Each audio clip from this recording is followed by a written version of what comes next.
আসসালামু আলাইকুম প্রিয় ভিউয়ার্স, বিসমিল্লাহ নার্সারির পক্ষ থেকে সবাইকে স্বাগতম।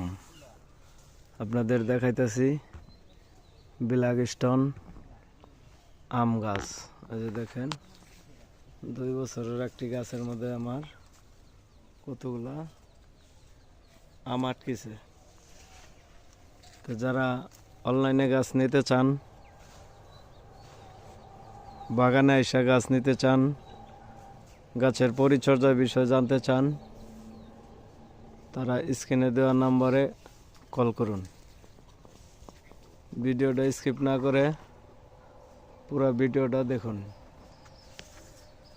আমাদের ছোট বড় মাঝারি সব সাইজের ব্ল্যাক স্টোন আমের গাছ আছে আমাদের কাছে। আসসালামু আলাইকুম।